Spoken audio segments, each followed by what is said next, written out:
આપણે હંમેશા પૂરું થાય ત્યારે બોલીએ છીએ ઓમ પૂર્ણમદઃ પૂર્ણમિદમ, એવું જ કંઈક છે ને? એવું આવે? કેવું આવે? પૂર્ણાત પૂર્ણમુદચ્યતે પૂર્ણસ્ય પૂર્ણમાદાય પૂર્ણમેવાવશિષ્યતે. આ ખાલી કંઈક પૂરું થાય ત્યારે બોલવાનો મંત્ર નથી, આ મંગલાચરણ છે. જે શરૂઆતમાં, મધ્યમાં અને અંતમાં 3 વખત મંગલાચરણ થાય કોઈ પણ કાર્યના પ્રારંભમાં, મધ્યમાં અને અંતમાં, ત્યારે બોલવાનો આ મંત્ર છે.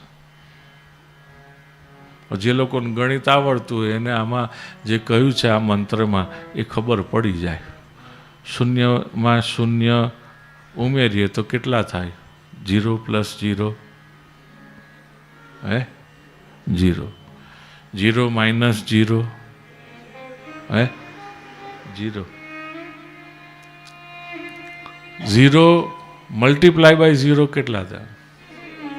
હે 0, 0 / 0. તો હરી ફરીને વાત એક જ આવે છે અહીંયા વાલા કુટુંબીજનો, કે આપણે એ પૂર્ણના અંશ છીએ અને એની અંદર ગમે તેટલું ઉમેરો, ઘટાડો કરો, વધારો કરો, બાદબાકી કરો, ગુણાકાર કરો, પણ કાંઈ ફરક પડતો નથી. એ જેવો છે એવો ને એવો રહે છે.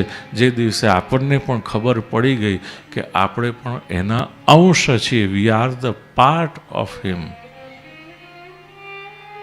We are the part of his cosmic dream, અને આપણે એને એક્સેપ્ટ કરી લીધું અને બિલીવ કરીને જીવવા લાગ્યા તો આપણને પણ એનો અનુભવ થશે.